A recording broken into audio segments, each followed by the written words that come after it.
વિદ્યાર્થી મિત્રો, તમે આગળના જે WH ક્વેશ્ચન આપણે કર્યા એનું રિવિઝન ચોક્કસ કર્યું હશે. હવે આપણે એક નવું WH ક્વેશ્ચન લઈને આવ્યા છીએ જેનું નામ છે વાય. જો અહીંયા વાય શા માટે, એનો અર્થ થાય શા માટે, કેમ. એટલે આપણે કોઈ કારણ જાણવું હોય અથવા હેતુ જાણવું હોય તો આપણે વાયથી પ્રશ્ન પૂછીએ છીએ. તો અહીંયા પરીક્ષાની અંદર આપણે કેવી રીતે આને એટેમ્પ્ટ કરવું, કેવી રીતે સાચો જવાબ લખવો એ જોઈશું આપણે. કારણ કે હેતુ જાણવા માટે વાયથી પ્રશ્ન પૂછવામાં આવે છે. એટલે નીચે દર્શાવેલ શબ્દોની લીટી દોરેલ હોય તો વાયથી પ્રશ્ન બનાવો. એટલે આ આટલા કીવર્ડ આપેલા છે. એટલે પરીક્ષાની અંદર જે વાક્ય આપેલું હોય તો આ શબ્દથી લઈને જ્યારે અંડરલાઈન કરેલી હોય ત્યારે આપણે વાયથી પ્રશ્ન પૂછવો.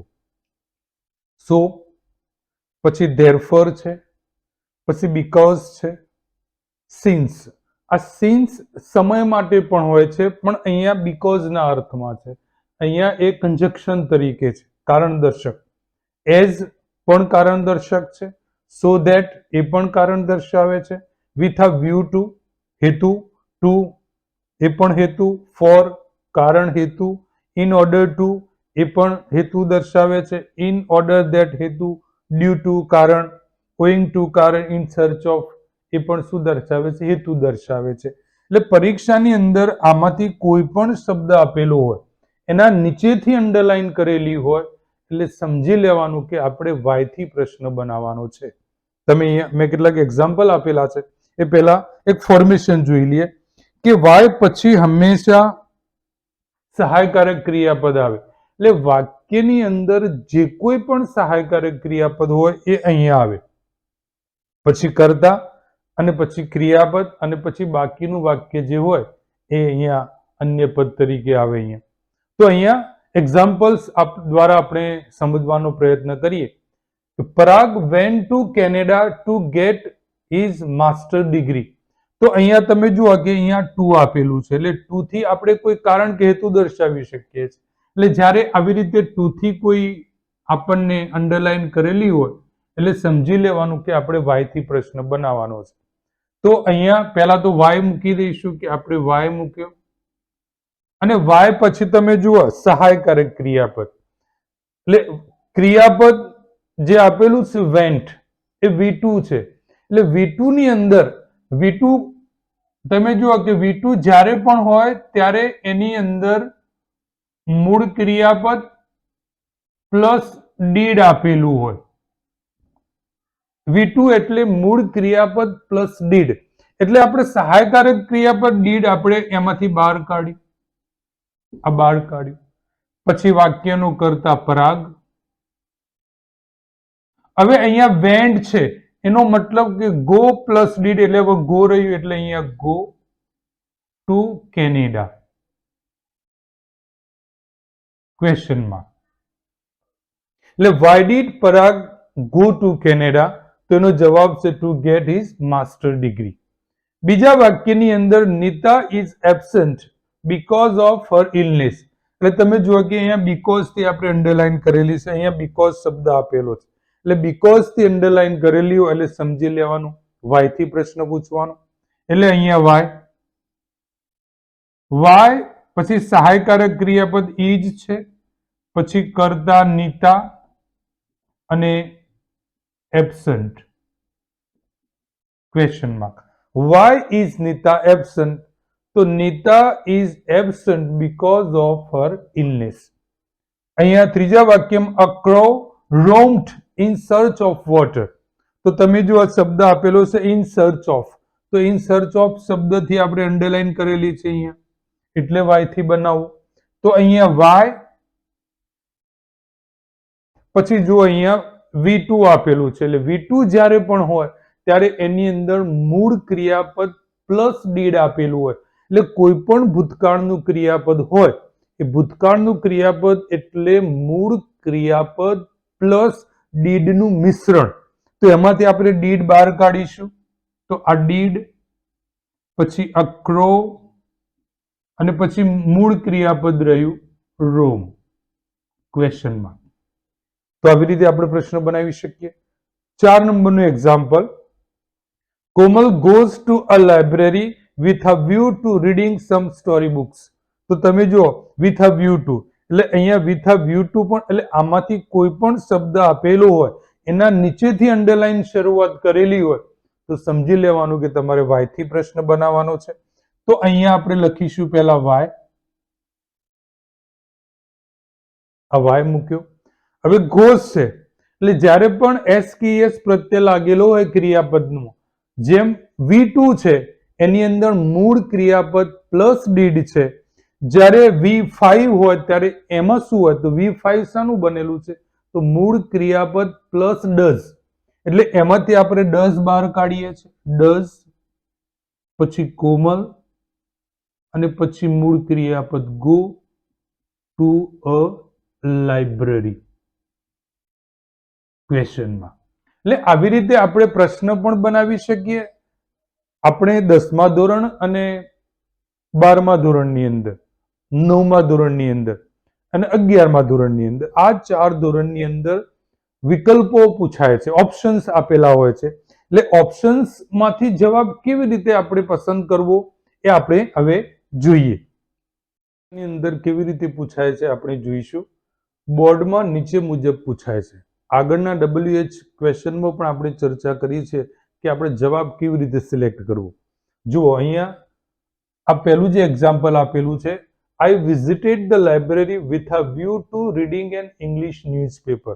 એટલે જે શબ્દોની નીચે અંડરલાઈન કરેલી હોય એ શબ્દો જો ઓપ્શન્સની અંદર આપેલા હોય તો એને એલિમિનેટ કરવું, એટલે કે જવાબ તરીકે આવશે નહીં.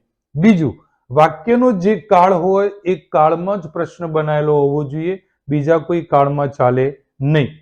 આ બે વસ્તુઓ એલિમિનેટ કરવા માટે વપરાય છે અને પછી આપણી પાસે જે વિકલ્પો વધે છે એને સમજીને એના અર્થ અનુસાર આપણે ઓપ્શન સિલેક્ટ કરીશું. હવે અહીંયા જે આપેલું છે with a view to reading N English newspaper, આપણે આગળ જોયું કે કેટલાક શબ્દો આપણે આપ્યા હતા કે એ શબ્દોની નીચેથી અંડરલાઈન થતી હોય તો વાયથી પ્રશ્ન બને. જો તમને ખબર જ હોય તો સીધો જવાબ તમે સિલેક્ટ કરી શકો છો. હવે આ 4 જે ઓપ્શન્સ આપેલા છે એ 4 ઓપ્શન્સની અંદર આ કોઈ શબ્દ છે જ નહીં. મતલબ પછી બીજું આપણે કાળ જોઈશું તો કાળ ભૂતકાળ છે તો ભૂતકાળમાં બધી જગ્યાએ ડીડ આપેલું છે એ પણ. તો હવે જે WH ક્વેશ્ચન આપેલા છે એને સમજવાનો પ્રયત્ન કરીશું. પહેલું જ છે વાય. વાય કારણ માટે, તો આપણને કારણ આપેલું છે. હવે કારણ આપેલું છે, વેન સમય છે જ નહીં એટલે સમયની કોઈ વાત નથી. હાઉ એક્ઝેક્ટિવ, હવે કોઈ ક્રિયા કેવી રીતે થાય છે એ પરિસ્થિતિ સમજવા માટે હાઉથી પ્રશ્ન બનાવવામાં આવે છે, તો એવું તો કશું છે ને. બીજું, હાઉ થી પ્રશ્ન પૂછીએ તો હંમેશા એડજેક્ટિવ અથવા એડવર્બની નીચે અંડરલાઈન હોય, અથવા કોઈ વાહન દ્વારા મુસાફરી કરતા હોય તો આપણે હાઉથી પ્રશ્ન, એવું તો છે નહીં એટલે આ પણ નહીં આવે.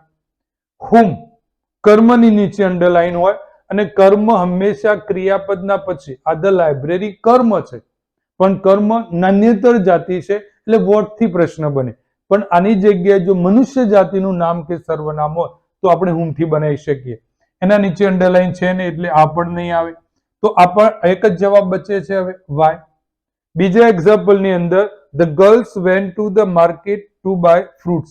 એ ટુ બાય ફ્રૂટ્સ ઓપ્શન્સની અંદર જો ટુ બાય ફ્રૂટ્સ આપેલું હોય તો એ એલિમિનેટ કરીશું. પહેલું જ અહીંયા છે જુઓ એટલે આ એલિમિનેટ. બીજામાં નથી, ત્રીજામાં નથી, ચોથામાં છે એટલે એને એલિમિનેટ કર્યા. એટલે આપણી પાસે બી અને સી જવાબ છે, આ ઓપ્શન વચ્ચે છે. તો વેન સમય માટે છે, સમયની નીચે અંડરલાઈન નથી એટલે એ પણ નહીં આવે એટલે જવાબ B. Why did the girls go to the market. આપણે એક્ઝામ્પલ નંબર 3 ની અંદર people go to the theatre to watch a film. To watch a film નીચે અંડરલાઈન છે. જો ઓપ્શન્સની અંદર એમાંથી કોઈ શબ્દ જોવા મળે તો એલિમિનેટ કરી દઈશું. Watch a movie, watch a film એ સરખું છે એટલે આ પણ નથી આપેલું છે, આમાં નથી, આમાં વોચ શબ્દ આપેલો છે એટલે આ પણ નહીં આવે એટલે આ પણ એલિમિનેટ કરીશું. આમાં નથી. હવે આપણી પાસે બે ઓપ્શન બચે છે બી અને ડી. આપણને જે સામાન્ય રીતે સરળતાથી ખબર પડતી હોય એ WH ને પહેલા લેવાનું. વેન ખબર છે કે સમય માટે છે, તો સમય તો છે નહીં, એટલે સમયનું નહીં આવે, એટલે આપણો જવાબ બચે છે B. Why do people go to the theatre? 4 નંબરની અંદર the policeman went to the hotel in search of the thief. હવે in search of the thief ઓપ્શન્સની અંદર જુઓ કે કોઈમાં આપેલું નથી. હવે કાળ જોઈશું, ભૂતકાળ છે, તો એમાં બધામાં ભૂતકાળ આપેલું છે. હવે જો કર્તાની નીચે અંડરલાઈન હોય તો હુથી પ્રશ્ન બને. કર્તાની નીચે અંડરલાઈન નથી એટલે એને કાઢી નાખીએ. બીજું વેર, કોઈ સ્થળની વાત કરી હોય તો આમાં કોઈ સ્થળની વાત કરી નથી એટલે સ્થળની વાત નથી એટલે એ પણ નહીં આવે. વોટ, મેં તમને કહ્યું કે ભાઈ ક્રિયાપદ પછી જે કર્મ આવતું હોય એ કર્મની નીચે અંડરલાઈન હોય અને નાન્યતર જાતિ હોય તો વોટથી પ્રશ્ન બને. એ પણ નથી એટલે એ પણ નહીં આવે. તો આપણો જવાબ બચે છે ઓપ્શન સી.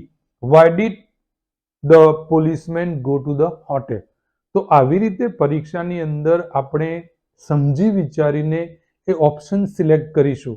સૌ પ્રથમ જોવાનું કે ભાઈ જે અંડરલાઈન કરેલા શબ્દો છે એ ઓપ્શનની અંદર છે કે નહીં. જો હોય તો પહેલું કામ એ જ કરવાનું, એને કાઢી નાખવાનું. પછી જેટલા ઓપ્શન બચે એમાં આપણે કાળ જોવાનું. જો કાળ સાચો છે તો બરોબર છે, તો પછી WH જે છે એના અર્થ પ્રમાણે આપણે જવાબ સિલેક્ટ કરવાનો થાય. તો વિદ્યાર્થી મિત્રો, આવા જ બીજા WH ક્વેશ્ચન સાથે આપણે ફરીથી એક નવા વિડીયોમાં આવીશું. જો તમે નવા છો અને મારી ચેનલને સબસ્ક્રાઇબ નથી કરી તો સબસ્ક્રાઇબ કરજો, શેર કરજો અને વ્યૂઝ તો બહુ જ આપજો, જેથી કરીને બધા જ વિદ્યાર્થીઓને આનો મોકો મળે.